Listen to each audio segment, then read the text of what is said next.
आचार्य की ट्रिक समझना। देखो, उन्हें भेद विज्ञान कराना है, तो पूर्व रंग अधिकार में और जीव अजीव अधिकार में पूरी ताकत से खूब तर्क युक्तियों से देकर के ये सिद्ध किया कि ये अलग है, ये अलग है। ये माने जीव अलग है और अजीव अलग है। और अजीव में सबसे पहले पुद्गल को अलग किया, जिसके लिए वर्णादि शब्द का उपयोग किया, और फिर रागादि को अलग किया, उसके लिए भी वर्णादि शब्द का प्रयोग किया। मतलब रागादि को और वर्णादि को दोनों को पुद्गल कहा। तो पहले तो हमको यह थोड़ा सा समझना पड़ सकता है कि दोनों पुद्गल कैसे हो गए भाई साहब यार। जिसमें स्पर्श है, रस है, गंध है, वर्ण है, वे तो पुद्गल हैं, हमारी समझ में आ रहा है। लेकिन राग, द्वेष, क्रोध, मान, माया, लोभ जी विकारी परिणाम हैं, ये तो चैतन्य सदन में हुए हैं ना। तो ये तो चैतन्य के हुए कि नहीं हुए? समय सार क्या कह रहा है? ये तो पुद्गल के हैं। हुए कहां हैं? चेतन में। हुए कहां हैं? चेतन। अच्छा, टटोल के देखोगे तो उसमें स्पर्श रस गंध वर्ण दिखेगा? नहीं दिखेगा। फिर भी समय सार क्या कह रहा है? ये पुद्गल के हैं।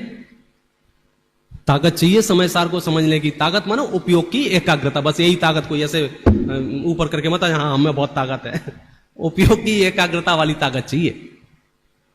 रागादि को भी पुद्गल के खाते में। क्यों? क्यों बोलो पुद्गल के खाते में क्यों? कि पता लगाओ ये आया कहां से? रागादि बोलो आया कहां से, कैसे हुआ? पानी का फव्वारा देखा है आपने? पानी का फव्वारा, किसी किसी पानी के फव्वारे में हरा रंग दिखता है, तो पानी हरा दिखता है। पानी कैसा दिखता है? हरा। तो वो हरापन पानी का है या लाइट का है? क्या बात कर रहे हो? दिखता कहां है? पानी में। है किसका? ये रागादि भाव दिखते कहां है? बोले चेतन में। है किसके? पुद्गल के। क्यों? ये पुद्गल के चक्कर में हुए हैं। हमें भरोसा नहीं है, चलो सिद्धों के पास हम दिखाते हैं, बोलो ये चेतन है कि नहीं? हाँ है। यहां रागादि भाव है कि नहीं है? क्यों? क्योंकि यहां पुद्गल नहीं है। रहस्य समझ में आता है।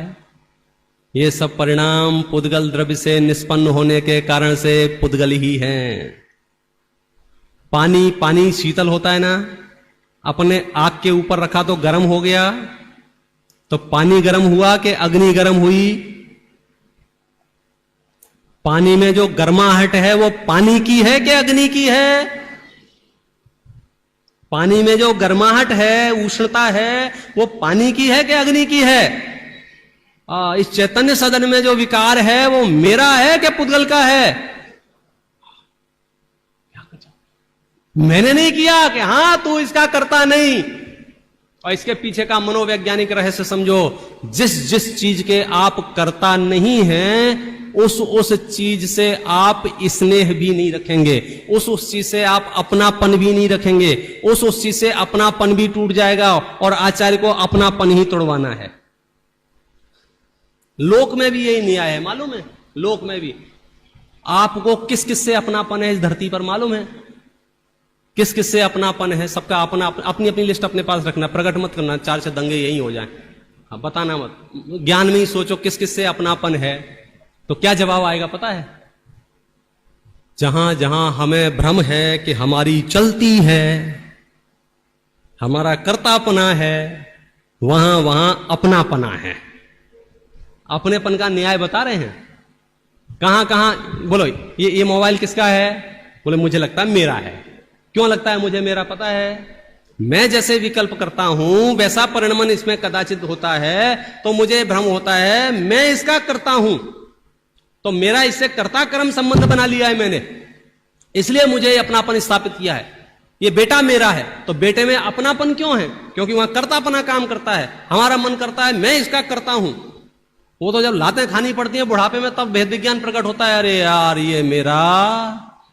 और तो भी भेद विज्ञान नहीं प्रकट होता है। जिनवाणी का अभ्यास नहीं होने से द्वेष प्रकट होता है, घृणा प्रकट होती है। मैंने इसका ऐसा किया, मैंने इसका ऐसा किया, मैंने इसका ऐसा किया।